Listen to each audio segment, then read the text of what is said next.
I rise today in strong opposition to H.R. 8446.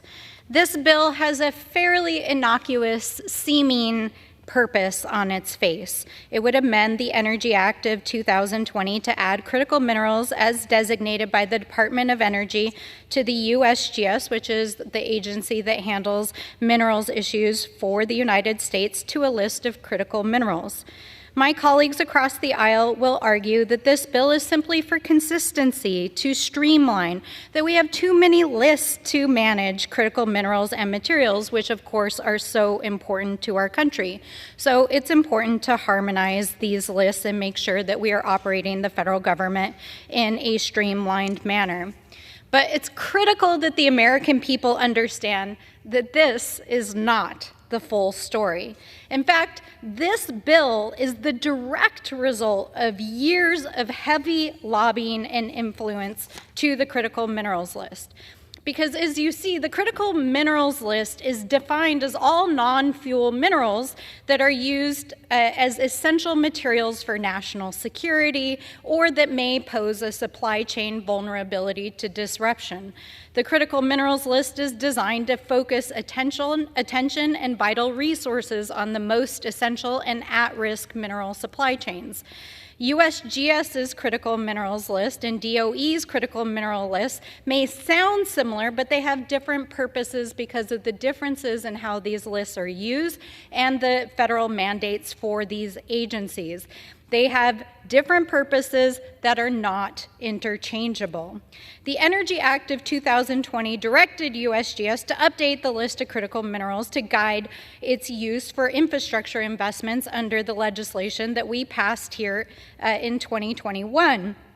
As directed by a separate provision in the Energy Act of 2020, the Department of Energy undertook its own assessment of critical materials that were specific to energy needs, because that's what the Department of Energy focuses on.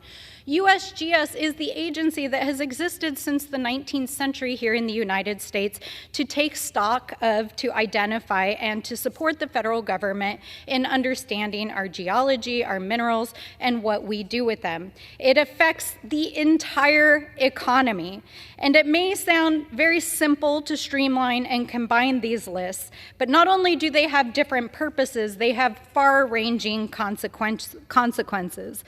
The importance of the USGS critical minerals list cannot be understated.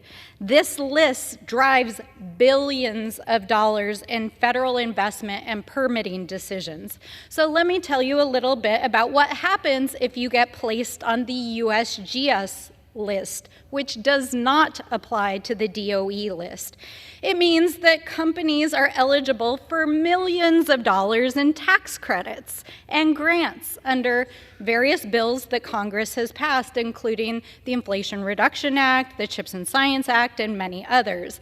It also allows for permit streamlining under previous legislation that Congress has passed. Now, what that essentially translates into is expedited reviews. And folks at home may be saying, well, isn't that a good thing? Well, if you look at the environmental, social, cultural impacts of mines and how they affect communities, you need a federal process that makes it possible for our communities to weigh in. There is a public comment process so that you can go and say, hey, we don't want this mine in this place. For our tribes, it puts into place a federal consulting process so that our tribes can protect their sacred and ancestral lands. For communities, they can comment on the environmental and water impacts of potential mine operations. For our public lands, it means we can protect the sites that are used for recreation, for fishing, and the values that we hold dear for both environmental and recreational purposes. And importantly, it also affects the impact of whether or not, after mines go in, there is liability and legal remedy for the pollution that mines cause. If our public is not able to comment on mines during the permitting process, they will not have judicial standing if these mines are abandoned or there's not appropriate care taken in the aftermath of the mine operations and efforts to close the mine down and remediate the lands. That means that the public taxpayers and the people are left holding the bag, not the multinational mining corporations who are seeking to open these lands for mining. So when you look at it in its totality, the very seemingly simple act of just saying, let's harmonize these two lists and put it all under the rubric of the Department of Energy's list may seem like a simple no-brainer. But what it amounts to in its totality is a massive multi-million-dollar giveaway to multinational corporations that are seeking to mine public lands in the United States. And it should be no surprise that it is industry lobbyists that have been working to get this change in the law for years. And we have seen many different incarnations of this bill, some of which have been very explicit about copper in particular being added to the list, and some of which are a little more opaque, like the bill we see in front of us today. But it's very clear that the copper industry is who is driving this bill in front of us today. Now, we have to be realistic. Copper is an incredibly important resource. It is used in everything from our transmission lines to our electronics, consumer products, cars and trucks. And even though it is designated as a critical material for energy purposes under the DOE list, it is not currently on the USGS list because it is not at risk of supply chain disruption. In fact, the United States is a net exporter of copper. Let me repeat that. Copper is not at risk of supply chain disruption. We are exporting our copper. So why is industry pushing so hard to open new mines on our public lands? Well, guess what? There's a lot of money to be made. And it turns out that the major holder of the two companies that are pushing for this bill is the Chinese government. How ironic is that? In fact, we know that over 10% of one of the largest copper mining multinational companies in the world that is seeking to open a copper mine in Arizona is pushing for this bill to expedite the permitting, to reduce the timelines, to make sure that the public and tribes cannot comment on whether or not they want the mine there. We know that there are mine sites that have been identified that would be on sacred lands, and we know that it would have devastating impacts for the water supply of the state of Arizona and the entire Southwest. But in addition to that, copper mining is an incredibly disruptive activity. It is pollution heavy, it impacts the landscape, smelters are notorious for emitting air pollutants, and in Arizona, arsenic levels have been recorded at 150 times higher than state health guidelines, posing higher cancer risks to communities. And we know the well-known impacts to water and to acid mine drainage in our communities.